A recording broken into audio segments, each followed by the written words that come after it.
Well, it's Black Friday and many are expecting mass chaos, fights, and looting, which have become an annual tradition. But like all Black Friday events this year, that all started on Monday.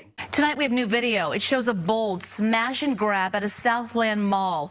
This is the third straight day a large mob of robbers have gone after retailers in the Bay Area. KPIX5's Da Lin is live outside Southland Mall with the very latest for us. Da. Well, no need to go into the racist details, sir. It's obvious what's going on. Last year, Facebook suspended me for posting this Black Friday meme because obviously they can't take a joke. And it is another Mark Dice original, but share it at your own risk because if you post it on Facebook, it's probably getting taken down. And speaking of imaginary racism, did you hear about this? Did you hear the rumor that Charlie Brown crew hates their black friend Franklin? You know, the black, Yeah.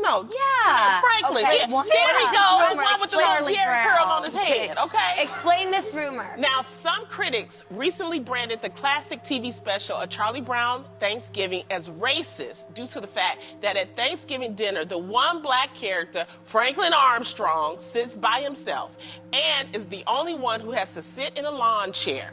They also called out at one point during dinner, Franklin even tips over in his chair.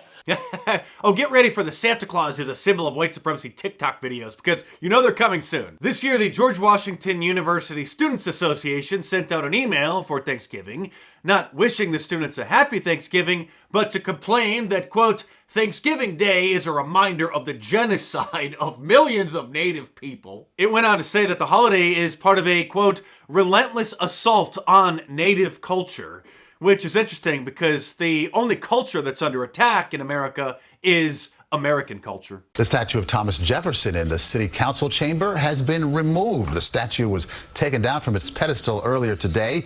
Some council members had objected to its presence because of Jefferson's history as a slave owner. I don't care if it's a George Washington statue or a Thomas Jefferson statue or a Robert E. Lee statue. They all need to come down. A morning show over on CBS had this wonderful holiday advice. Whatever people's vaccination status is, we can actually confirm safety on the spot. So if it feels like it's going to be weird, maybe make it kind of fun. Say we're going to start with hors d'oeuvres in the garage.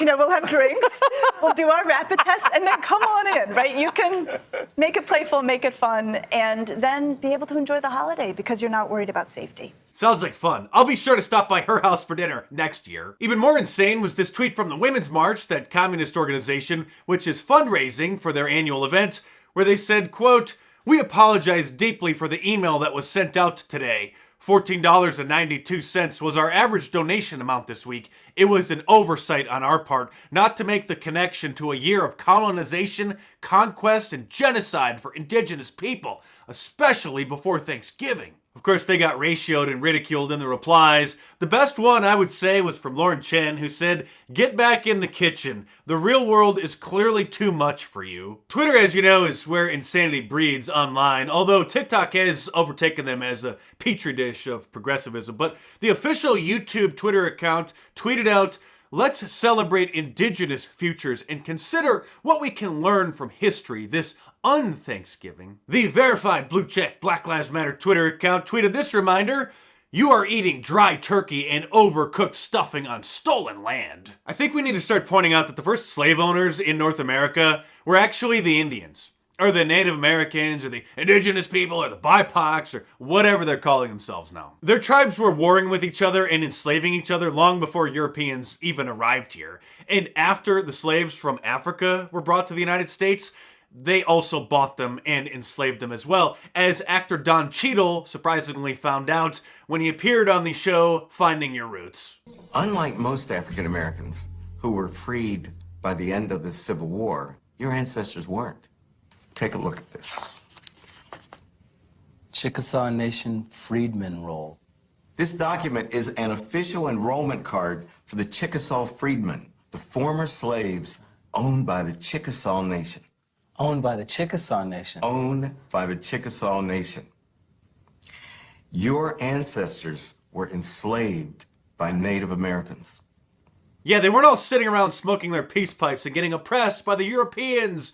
They too, like every culture throughout history, had committed atrocities and done terrible things. Speaking of Native Americans, Pocahontas had one of the dumbest takes of the holiday, tweeting, quote, Wondering why your Thanksgiving groceries cost more this year? It's because greedy corporations are charging Americans extra just to keep their stock prices high. This is outrageous. Actually, this shouldn't need to be said, but the reason prices are going up so much is because of inflation, thanks to the Federal Reserve creating an additional 25% of the money supply that's in existence over the last year. As crazy as Twitter is, TikTok is even worse. And how horrific we have been to the Native Americans. What do we do with this holiday now? You know, for a long time that I've been aware, you know, I've been trying to figure it out. I've talked to a lot of people about it. Like, do we keep it? Do we stop it? We know the truth now. Is that something we just talk about over Thanksgiving?